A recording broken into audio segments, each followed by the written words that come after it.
Hey guys, Deathletter Magic here with more spoilers from my favorite set. Oh boy. And we're starting off with a very strange one. It's Gilded Light. It's a 2-cost white instant. Common, by the way. Very strange.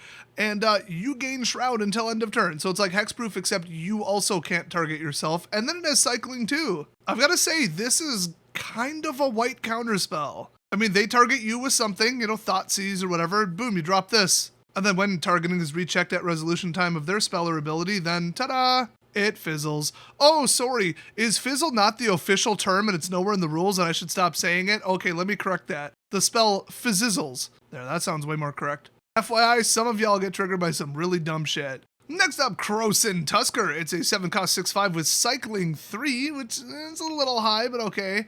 I mean, this is green, 3 basically is 2. And then whenever you cycle Crocin Tusker, you may search your library for a basic land card, reveal that card, put it into your hand, then shuffle your library. So that's kind of nice. I mean, if you think, oh, I don't need this card right now, probably because it costs 7, well, then you probably need more mana. So this just works. Now, just working isn't good enough, though, and remember, this is at common rarity, so, they didn't try too hard with this. At the end of the day, it's only a 6/5 for 7 vanilla, no trample, no death touch, double strike, nothing, and Boar Beast is not one of the most common subtypes that people actually play. So it's cool, it's a big 6/5 body, I don't know, it still costs 7 and this is intended for modern, I don't know. This is insanely good in draft, though. Next up, Unsettled Mariner. Hey, speaking of unsettling, his face. What's going on there? He is a shapeshifter, but apparently he's really bad at eyes. That reminds me of that episode of Pokemon with Ditto. So anyway, Ditto here is a 2/2 for 2 shapeshifter in Teferi colors. That's right, they're no longer called Azorius colors. He definitely took over. And it's a changeling. Whenever you or a permanent you control becomes the target of a spell or ability an opponent controls, counter that spell or ability unless its controller pays 1, which is really damn annoying considering this is basically just a sliver. So it makes slivers harder to blow up. Wonderful. That's great. I'm just thrilled about that. Next up, Defile. It's a 1-cost instant in black, and it is amazing. Target creature gets -1/-1 until end of turn for each swamp you control. I was absolutely sure that this was a reprint, but apparently it's not, and so I tried to find something kind of close, and the closest I got was Quake Sickness, which is a 3-cost aura that does the same thing. And that was M14, so it's probably what I was thinking of, but damn, I mean, yeah, that one's persistent, but geez, 1 mana, instant speed. It's removal, it takes out an indestructible creature, it's a combat trick, I mean, oh my gosh, this thing's good. And it promotes playing 1 color. The problem isn't modern unless you're running my deck, which this is definitely going in, by the way. You don't tend to play just like 21 straight swamps. They're usually something weird. Even in mono black, you'd run, I don't know, like a Memorial or something, just something a little different. I mean, probably Urborgs if your play group has Merfolk in it. Hey, you stupid fish, turn these nuts into an island. I got Urborg. Bros, when I built that deck, that was like a $15 card. I bought 4 of them and it was worth every penny. By the way, if you're going to build like a Swamp Synergy thing with like Cryptghast or something, or I don't know, Cabal, both, definitely run Mutilate. Okay, 4-cost sorcery, double black, all creatures get -1/-1 until end of turn for each swamp you control. Unfortunately, that hits your creatures, but in the right deck, you can make it work. So if it's like less Black Devotion and more like Torment of Hailfire or something, Battle at the Bridge, that kind of thing, yeah, go for it. Okay, clearly I love Mono Black and Modern way too much, but let's move on. Fairy Seer, because we totally needed another blue fairy in Modern. Hey, look, it's Will Smith. I didn't know they were going to do an Aladdin tie-in. That joke falls flat when you realize they did like an Aladdin card already in the set. Anyway, it's 1/1 for 1 flying, and when it enters the battlefield, scry 2. I mean, I could see somebody playing it. I don't remember the last time I saw a deck list for that thing, but I think it's less tribal boost and more like passive abilities and triggers, but I don't know. This might go in it. That would be really good in draft, by the way. So next up, Universal Automaton. It's a 1/1 for 1 changeling. Great. I mean, I guess at least it's just a vanilla creature. So, I mean, if you're running like Merfolk, this would be the equivalent to throwing in a 1/1 for 1 Merfolk. It doesn't do anything. In fact, it dies to artifact removal. Now, the other changelings, like, they did some stuff. So this one's pretty blah. I mean, it'll help you on colors, but if you are running a double tribal deck, which I would really never recommend, like, oh, Merfolk and Elves. Okay, this is both, but, like, so don't run that deck. Next up, Magmatic Sinkhole, which despite the name does not blow up a land. So it's a 5-cost instant with Delve. I love Delve, very fun. Magmatic Sinkhole deals 5 damage to target creature or planeswalker. I mean, I'd steer more towards roast, but that's 5 damage to any creature without flying for 2. Sorcery speed 2, I mean, you could almost just run that lava card that everybody's running right now, 4 damage in exiles. But that also doesn't hit planeswalker, so let's just say on average this costs like 2 to cast. Yeah, it's pretty damn good. But if you had to pay the full amount, well, let's just say you wouldn't, because this is red. So I don't know, if you're running red, not burn, I guess, some kind of other weird red deck, throw like 1 or 2 in because you can't have too much delve or you run out of cards in the graveyard. And this would just murder your Is It deck because now your graveyard's empty. So not a lot of use to this. I mean, that said, 5 damage to a creature or planeswalker and you can technically get it down to 1. Ooh. Once again, very, very, very good in draft. Definitely draft this. Next up, pretty much the coolest artwork in the entire set. I'm calling it right now. Geomancer's Gambit. Bro's on a flying chunk of rock and he drops like a meteor-sized rock on an entire city. That is the coolest shit I've seen in this entire set, by far. I don't even care what the card does, I'm buying it in foil. Thank God it's a common, it's gonna be like 50 cents. So Geomancer's Gambit, cost 3, sorcery, red, destroy target land, here we go. I actually hate this card now. Its controller may search their library for a basic land card, okay, and put it onto the battlefield, then shuffle the library, and then you draw a card. That's interesting.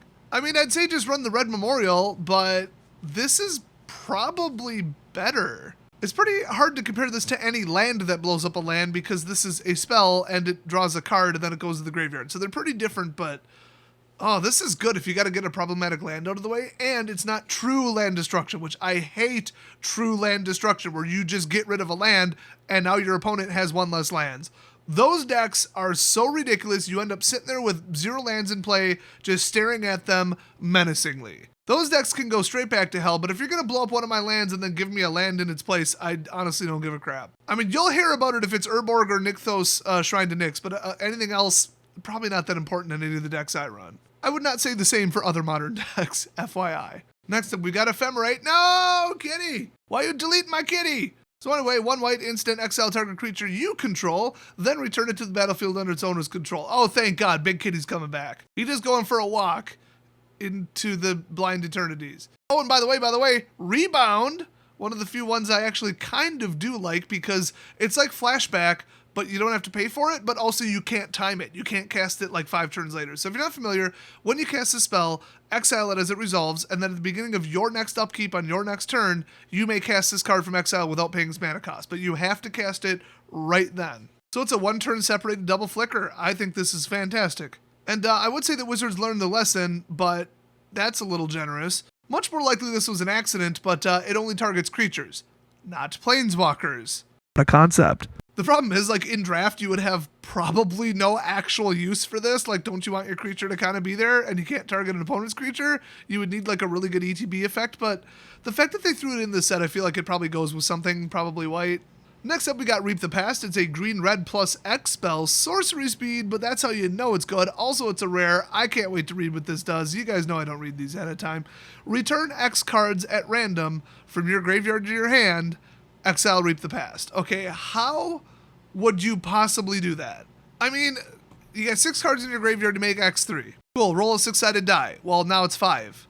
Okay, roll a 10-sider and divide by 2. Okay, now it's 4. Get a 12-sided die and divide by 3. Oh, gee, or you could take your 6-card graveyard, flip it upside down, and totally shuffle it and not have any idea where the cards went. I mean, even mass shuffling like they do at the casino, it ain't gonna work on 6 cards, okay? I'm struggling to find any fair way to do this. So this is kind of dumb. I mean, you can't bring back what you want, and, like, it's not really good enough to be anti-mill. I mean, they do go directly to your hand. Like, that ain't no joke. That's way better than putting them back in the library. So I think if you're doing, like, a boost removal, like a Sure Strike Titan growth thing, yeah, you can cast this, but, like, where are you getting that much mana from? And that's a fast deck. Like, why haven't you won at that point? So I don't know. I'm sure there's something really specific you can do with this, but it doesn't seem like a good card just on the face of it. Next up, we've got Mirrored and Besieged. Hey, that's the name of a set. But that's at least the 2nd or 3rd time they've done that. This is a rare enchantment, blue, and it's got a bunch of text on it, so that scares me to death. So as it enters the battlefield, choose Mirren or Phyrexian. Oh, here we go. Oh, I love these. These are right up there with the vote cards. If you chose Mirren, whenever you cast an artifact spell, create a 1/1 colorless mirror artifact creature token. If you chose Phyrexian, you're a dick. And also, at the beginning of your end step, draw a card, then discard a card. Then, if there are 15 or more artifact cards in your graveyard, target opponent loses the game. Fantastic. I love alternate win cons. Well, the Phyrexian one is too slow, it's dumb, and if you put it in your commander deck, you're an asshole. And the Mirren one, I mean, okay, in a blue artifact deck, that would absolutely kick ass, and I think Urza will help you out, so that's probably the one most people would go for. Next up, Smiting Helix. It's a 4-cost sorcery in black, uncommon, and it deals 3 damage to any target, and you gain 3 life, and then it has flashback. Oh, you guessed it, red-white. Well, I know that half is Lightning Helix, so I'm going to assume there's probably a card called Smite. I don't care enough to look it up. So, this is dumb. It only works in a 3-color deck, and it's not good enough, fast enough, or heavy enough to do anything by itself. So, what a dumb card. Next up, Watcher for Tomorrow. It's a 2/1/4/2 human wizard. Boy, they're really pushing that. Hideaway. That's one I haven't heard of. This creature enters the battlefield tapped. When it does, look at the top 4 cards of your library, exile 1 face down, then put the rest on the bottom of your library, and when he leaves the battlefield, put the exiled card into its owner's hand.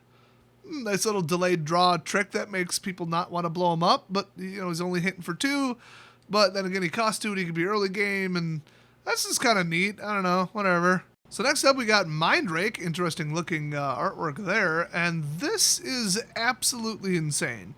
So, it's a 3-cost sorcery, target player discards 2 cards. Okay, it's basically Mind Rot. But it has an overload cost that's lower than the actual cost, which on the face of it makes no sense, but you change target to each, which means each player discards 2 cards, so you're probably thinking, oh, well, I'd pay 2 and hit everybody in a multiplayer game. Yeah, including yourself.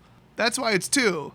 So, I don't know, I mean, discarding 2 cards for 2 ain't no joke as long as you aren't going to miss 2 of yours, but if you're doing a graveyard feeder self-mill thing, hey, so, yeah, I think this will see some play, maybe. Next up, Everdream. It's a 2-cost instant, draw a card, and then it has splice onto instant or sorcery. So, I've never played when splice was a thing, but they say, as you cast an instant or sorcery spell, you may reveal this card from your hand and pay its splice cost. If you do, add this card's effect to that spell. But that's the end of the sentence, so I assume you get to then keep this card in your hand. If you didn't, that would be the dumbest thing ever, just cast the damn spell on the stack for 1 less, so I assume that's how it works. Now, splicing when it comes to like spell countering, spell cloning, and what's the CMC of the spell, that's where it gets into a complete confused disaster, and I don't care to look up any of the rules, feel free to do it on your own time. Next up we got Frostwalla! Oh boy, they're back. So it's a snow creature, lizard, 2/2 for 3, and if you pay 1 beautiful snowflake, it gets +2/+2 until end of turn. Activate this ability only once each turn. Otherwise, that would have been absolutely insane. So for 1 snowflake, he becomes a big old thick boy at 4/4, which then he's just a lizard tribal 4/4 for 3. I think he can do better. This is one of the weaker snow cards. Next up, ooh, everybody's gonna be excited about this one. Marit Lage's Slumber. It's a legendary snow enchantment because of course it is. It's 2-cost blue. And the artwork, once again, does absolutely nothing to indicate what the hell this thing is. And for the record, neither does the subtype line. Is it a secret 4th Eldrazi Titan? Nobody knows. I would think no, because it has exclusively a physical presence, as far as we know. Maybe it doesn't. Oh, I'm not going to turn this into the Marit Lage theory video, trust me. But, yay, it's back. Woohoo. So, when Marit Lage's Slumber or another snow permanent enters the battlefield under your control, scry 1. That's pretty nice. And then at the beginning of your upkeep, if you control 10 or more snow permanents, here we go. Sacrifice Marit Lage's Slumber. If you do, create Marit Lage, a legendary 2020 black avatar. See, that's what, avatar. That's what gets me, because that could be... I mean, that isn't the official printed type of the Eldrazi, but that's pretty much what they were when they were in the plane. Anyway, it has flying and indestructible. How does it fly? I don't know. Nobody knows. Yep, flying spaghetti tentacle sea monster. That's Marit Lage for you. Well, this should mean that we get a Marit Lage token in the set. That's cool. Those are worth some money. So, I mean, 10 or more snow permanents. In an all-snow deck, this would probably go off. And that's not good, and it's flying and indestructible, so I mean, you better pull some out of your ass pretty quick, turn her into a frog or something. Yeah, pretty damn powerful. I still think Snow's probably not going to take off, though, but I don't know, this is one of the better ones. Next up, Urza's Rage! Hey, look, he's got another card, yay! So, instant 3 cost, kicker 9. You've got to be kidding me. This spell can't be countered. Great. We need more of that, just in literally any color that isn't red. And Urza's Rage deals 3 damage to any target. If the spell was kicked, then you have 2 damn much mana and should have cast something better. And also, it deals 10 damage to that permanent or player, and that damage can't be prevented. Wow, like, literally anything is better than that. Banefire is better than that. Rolling Thunder is better than that. Jai's Inferno is better than that. What's that red one where you does like 10 damage? I could name 10 spells better than this. But 3 that can't be countered is interesting, but it costs 3, so this is just stupid. It's honestly just really dumb. Next up, Thornado, because they just didn't have the balls to put a Sharknado on a card. I love that Griffin's look on his face. He's just like, what the hell? So this is 3 cost instant green, destroy target creature with flying and then cycling 2. So cycling 2 is nice, it helps you mainboard it, but didn't they just print a 2 cost instant that puts flying creature on the bottom of its owner's library? Which was a just distinct improvement to Plummet. Yeah, sorry, I'd rather run that, but like I said, if you're going to mainboard this and you want to get some value out of it, at least cycle it and get it out of your way if they're not running flyers, but I don't think that's quite good enough, honestly. Next up, Soul Herder. Holy crap, that's a big old creature. It's a 3 cost in Teferi colors, and it's a 1/1 spirit, and whenever a creature is exiled from the battlefield, put a 1/1 counter on Soul Herder. Hey, I know a double flicker card with rebound. Also, at the beginning of your end step, you may exile another target creature you control, then immediately return it to the battlefield under its owner's control. Nice. Well, it'd be pretty good in the flicker deck, I guess. Next up, Wall of Blossoms. It's a 0/4 with Defender, and once again, absolute ass quality image here, thanks to whoever spoiled this. And when it enters battlefield, draw a card. It's a plant wall, and whatever. How exciting can that be? I mean, it is an absolute roadblock that also draws a card in its place, so like, theoretically drop it into anything, but not if you like have better things to do with 2 mana. So next up, we got Rot Widow Pack. It's a 4 cost 2/4 with Reach. And if you pay 5, exile a creature card from your graveyard and create a 1/2 green spider creature token with Reach, then each opponent loses 1 life for each spider you control. Oh, they're really trying to push that old Shadows spider tribal, aren't they? Yeah, I think they're kind of reaching on that one. I intended the hell out of that pun. Next up, boy, this just won't end. There's a lot today. Moonblade Shinobi. It's a 3/2 for 4. It has ninjutsu for 3. Cool. And when it deals combat damage to a player, create a 1/1 blue illusion creature token with flying. Still not really worth 4 mana in my opinion. But we also have Ninja of the New Moon. It's a 5 cost double black, 6/3, not bad. Ninjutsu 4, and that's it. So it's just really big and hits for 6. And its ninjutsu is 1 lower than its casting cost. So, alright. I think I've been calling it ninjutsu this whole time. It's clearly ninjutsu. Oh well, piss off, weebs. Next up we got Throat Seeker. It's a 3/2 for 3. Vampire Ninja. Oh, here we go. Unblocked attacking ninjas you control have lifelink. Oh, that's pretty nice. I mean, yeah, your life total will start going the right way real quick, especially if you somehow made them unblockable. Speaking of that, Phantom Ninja. It's a 3 cost 2/2.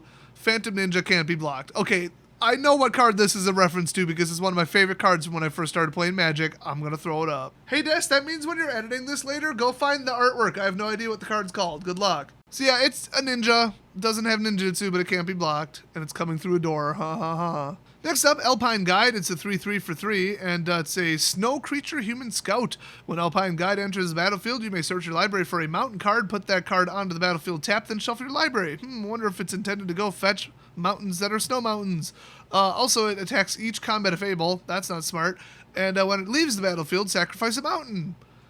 That undoes everything, and he has to swing every turn. This is probably the dumbest card I've seen lately. Oh my god, finally, it's the last one. I really want to go make some pork fried rice, because I got the pork all thawed out, I got the rice all ready. Oh, you guys don't even want to know how good my homemade fried rice is. It crushes restaurant fried rice. So, Alpine Guide these nuts, and I'll see you guys next video.